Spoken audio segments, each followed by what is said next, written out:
it's raining, he'll wear over. That's how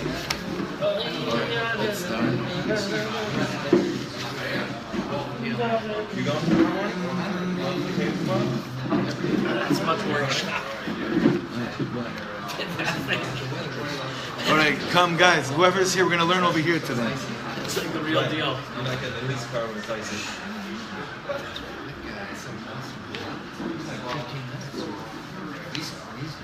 I can sit there in the back seat and go like this. Okay, here.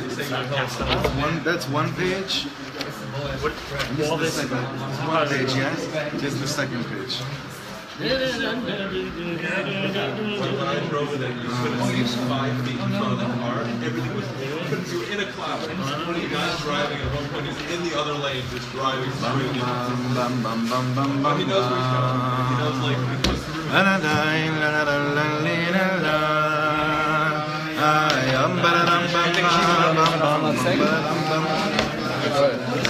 At least on the way to work.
The learning this morning for the Refuah Shlema of a dear friend of mine, many of ours, Rivka Rachel Bat Tova. She should have a Refuah Shlema, not just a partial Refuah, a complete healing, Bezrat Hashem.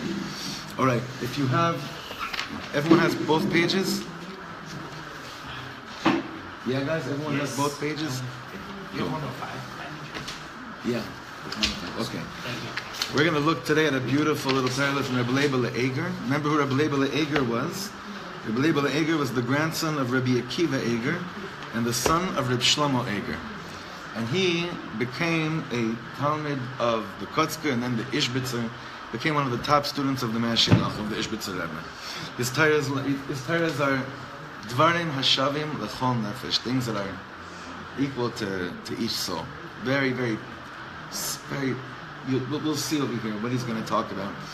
And it's something that all the Mefarshim speak about, which is we've dealt with this in previous shiurim this week. And that's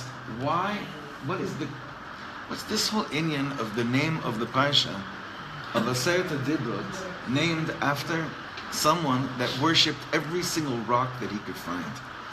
In previous years we spoke about how to understand who Yitro was, he was the Pope. He was like the Pope of the whole world. But I was telling the Chaver in Yerushalayim last night, he was like much worse than the Pope, because the Pope that we know of today. So Francis, his name is Francine. What's his name?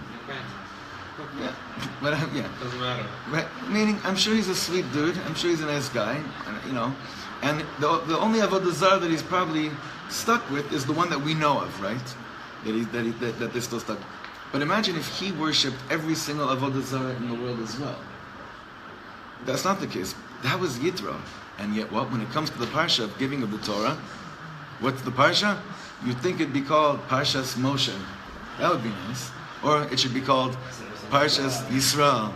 Or, well, give other nice, Parshat Matan Torah. What else? It has to be usually it's a name or a name of a place or something from the Parsha. Maybe it's Parshat Tzipora. Yeah. Why not? Some feminine energy over here. But Yitro? Parshat Yitro? And all the Mefarshim speak about this. Why is it that Dafka, this Parsha, is named Parshat Yitro and not other things? And it's a good question. But the reason behind it is just something that will help us understand how to approach the receiving of the Torah. Alright, so let's look inside. Parshat Yitro, look at the first page is 105 on the bottom. Vayishma Yitro. יש לומר שזה הפסוק הוא הקדמה להמתן תורה שבסדרה הזאת. This first pasuk of the parsha, Vayishma Yitro, Kohen Midyan, Choten, Yitro heard everything that Hashem did to Am Yisrael. He says this must be a hakdama, this is the intro into what? The rest of the parsha, which is what? To receive the Torah. Meaning, in order to receive the Torah, we have to connect to something about Yitro. Lada'at she'ikar hi hashmiya.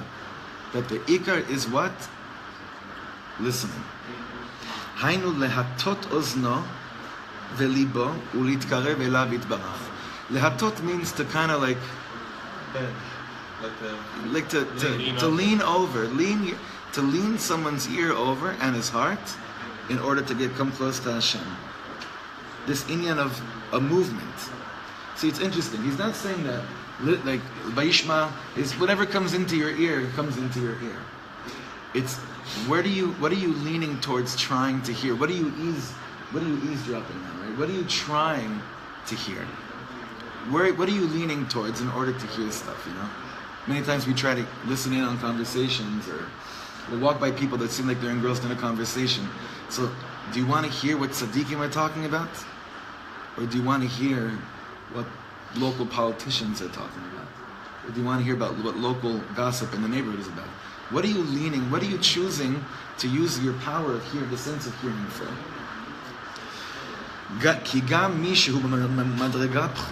Even someone who is on a very low level, and he's very distanced from Hashem.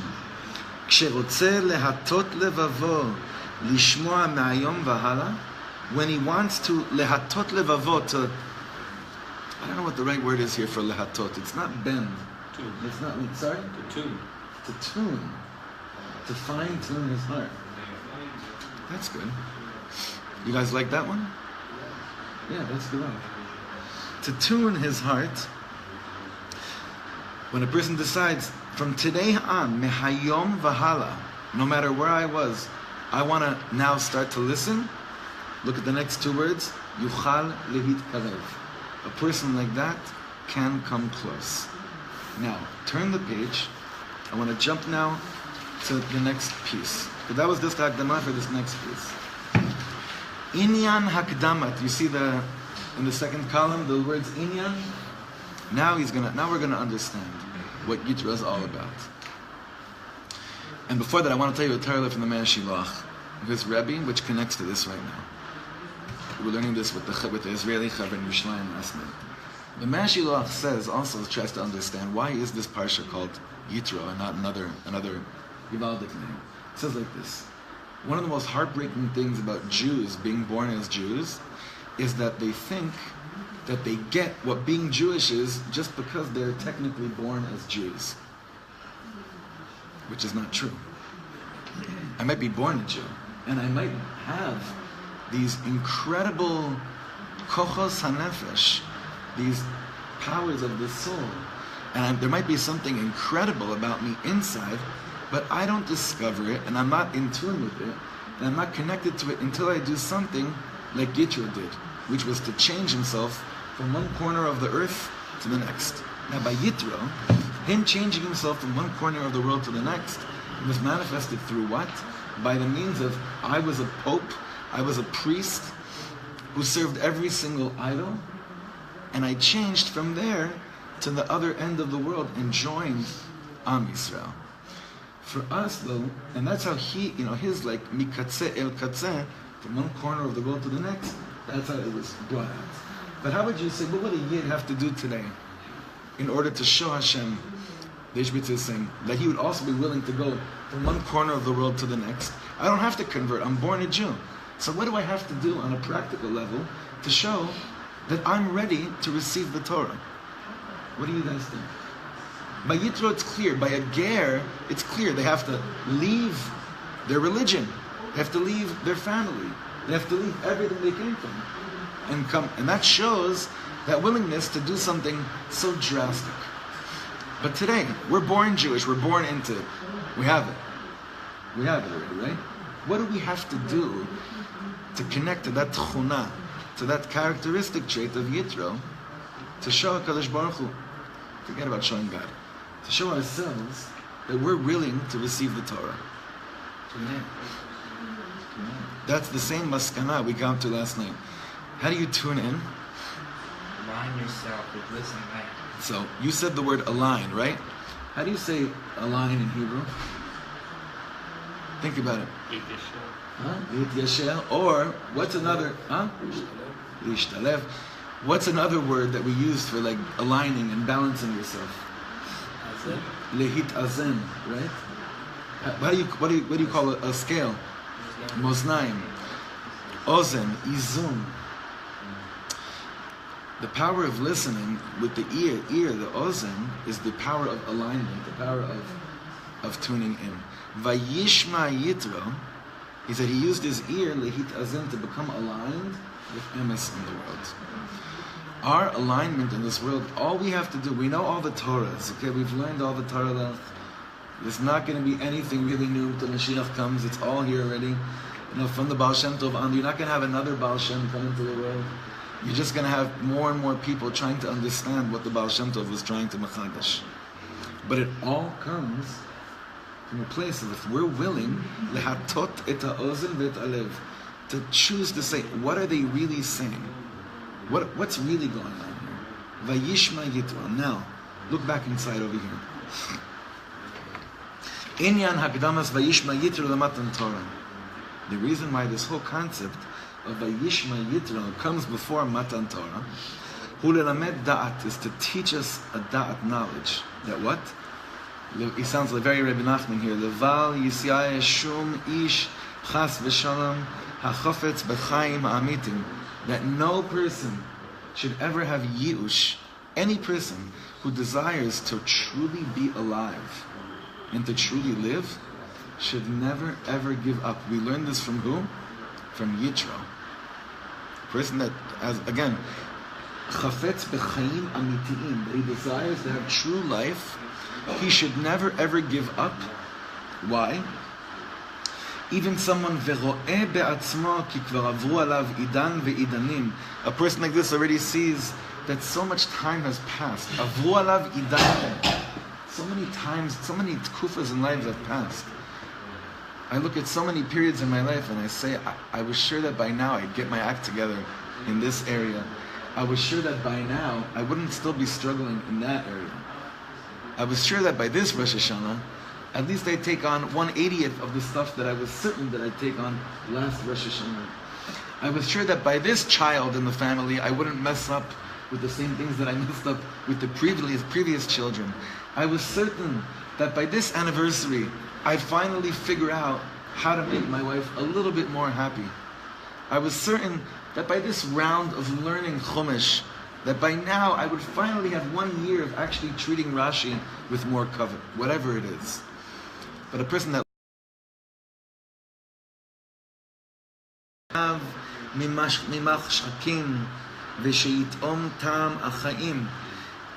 think what it means is that all he really wants is to completely have this illumination, to illuminate his life from the darkness, and that he should be privileged to taste life. To taste life. Life itself, to feel alive. To truly feel alive. Umehakdama zo, from this intro to Matan Torah, meaning from the story of Yitro coming together, joining Am Yisrael, Yit'am, what will he taste? Yechaletz chushim liftoach ba'Hashem ulitzvot le'yeshua. He will, Yechaletz chushim means he will Sharpen his. Well, Yechaletz means like he will draw out, like Yechaltzu. He will be able to gather enough senses to trust in Hashem and to seek out the Yeshua. Why? Why do we get so much chizuk from Yitro again? He was looking. He was looking. Eventually, He tried literally everything. And he couldn't find anything, but he didn't stop to look. This is what the Midrash talks about. That's Yitro's whole thing. he didn't stop to look. Now Yitro kept on looking where? Maybe he was looking in the wrong places, and he didn't stop to look until he found it. What about us? I think we're looking in the right places. We're in Eretz Yisrael, or we're in Yiddishkeit, and we're still looking. We're still trying to figure it out. We're still trying to find. And for some of us, we still haven't found that thing that's going to connect us to our Nekuda, right? Or we have it, we just haven't done what Yitro did was, we got it. Or we have it, but we didn't ba. We didn't like, Rashi says, Ma shmua, shama uba. It's not enough that he heard and that he listened to what it's about. He actually left his home and he joined Am Yisrael, which is a very big thing too. Hey, we'll talk about that on Shabbos, but it's the whole concept of community, that it's not enough that you just know what's going on in a certain place. You have to also ba. You also have to come and be part of what's going on in that place. But us, we keep on looking, we keep on trying, and we're hearing, we're turning our ear here, our heart there. We still haven't found exactly what we're looking for. But what do we learn from Yitro? He never stopped to check in. He never stopped turning his ear to see what's over here. What's over here.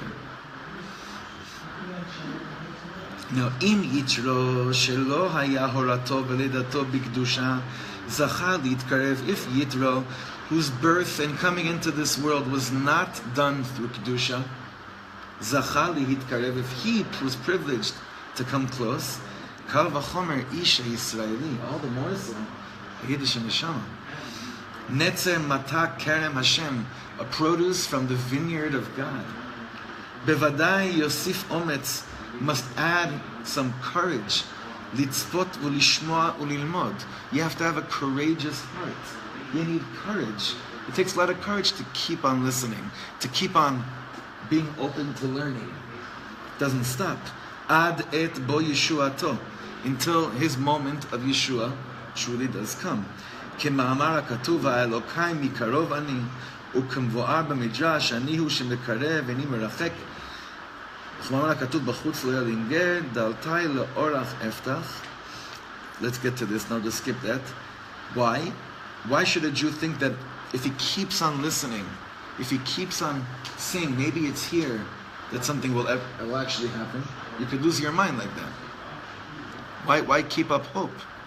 So he says over here, Ki daltei shamayim ptuchot. The doors of Shamayim, they never ever close. The doors to bring a Yid closer, they never ever close. There's no such concept that for a certain Jew that's seeking Hashem, they say to him, sorry, gates are closed for you. It doesn't exist. V'chol ish yesh lo letzapot she'yavo hayom she'yitkabel le'oreach. Every single Jew must really understand and internalize in his heart that the day will come where they open that gate in Shemayim and they said, we've been waiting for you. This seat over here by the table has been waiting for you. You know, the Lubavitcher Rebbe had a beautiful custom that he always spoke about the fifth son at the Seder table. Did you ever hear this concept? You know who the fifth son is? We have the four sons. Chacham Rashatam Lesheno Yodea Lish'ol. Who's the fifth son? The one who doesn't even... What's that? The one who doesn't even know what to ask. No, that's Sheno Yodea Lish'ol. That's the fifth, the one that doesn't even show up to the table. He's not even part of the tish. So the Rebbe used to keep, I don't know if he himself did this, but I wish we would do this too, is that, we put an extra chair at the table, symbolizing even those that they don't even know that they're welcome, but when they do eventually show up, and they see, oh my God, you kept the chair for me? You know what that would do to him? Can you imagine what, at that moment, that would do to him? Now, can you imagine if even before he shows up to the tish, he knows that there's a table waiting for him? So Reb Leibel Eger is telling us that Kivyachol in Shamayim, not when we're dead in Shamayim, but Ruchni, spiritually, we have a chair waiting for us with our name on it. The only way you're going to get there is if you keep on asking, no matter what. But it's there. Know that it's there. You haven't found it yet. It's like a guy that comes into Shul Roshana Yom Kippur where all the seats are... Yeah. Yes? It's awesome. All the seats are tagged, right? And he's looking, and meanwhile they're davening, he can't find his seat, he doesn't find himself. and he's wandering around. Meanwhile, they're davening. He doesn't feel at home. He starts getting frustrated until he finally feels his seat. That's kind of our trip in Olam Hazeh. Right? We think the show's going on. We haven't found our seat yet. We know we paid for it. We know we've done our dues. We can't figure out where we're supposed to be. Don't worry. Yitro also had the same problem. And he had a problem not in shuls. He went to other places looking for his seat and saw that it wasn't there. But eventually Yitro found it. So if Yitro, who came from such a bad place and was doing such bad things, kal v'chomer us, that maybe we haven't found our nekuda in Yiddishkeit yet. We're here, we're looking for the chair, it's there, it exists. V'zeu ashrei adam shomea li lishkod al da'altotai yom yom. Praiseworthy is the man who listens to me to never stop banging on my doors, to wait by my doors every single day. Ki hi etza le'adam sheyesh shomea u'meyachel u'metzapeh. This is etza, this is advice to a person that he should be listening, vayishma yitro, meyachel, longing, u'metzapeh, and looking forward to it. Ve'al yityaesh chas v'shalom. Yush has no room over here. Ve'al yedei ma. How do we get rid of Yush? By the lishkod al daltotai yom yom, by waiting by the doors every single day. That action itself removes the Yush. Ve'al yipol libo al ma shavar alav min hazmanim. And a person's heart shouldn't come on heavy on him, shouldn't fall hard on him that, look at what I've done, look at all those bad things I did, look at all those bad things I watched. Trust me, however bad you weren't as bad as Yitro. Do you know what Yitro did? You know what it means that he served all the... You know what it means that he tried every single avodah zarah? Lost his sons. Huh? He must have shechted some of his children. Yeah. He must have done horrible physical acts with animals and other stuff as well. He must have done the worst things in the world. And yet this is the guy that the parsha is named after. And well, as bad as you've been, okay, as bad as you've been, I don't think that you're worse than the guy that the parsha of the Matan Torah is named after him. And yet he made it. Through what? Vayishma. Through that leading, is it maybe it's here, maybe it's here, maybe it's here. Rak yishkod al daltei shamayim ve'yesh shomer u'metzapeh yom yom. And you should just keep on guarding the day that you have, saying, Ulai ze hayom yerucham ve'yitkarev. Maybe today's the day that there'll be some Rahman assembly. V'ya'iru einav be'or ha'chaim. And his eyes will be shined with the light of life. But this is a very beautiful thing. If a Yiddilah can wake up in the morning and say, maybe today's the day that they'll have some Rahmanas on me from Shemayim, and they'll lead me to that which my ears and my heart are leaning towards as well.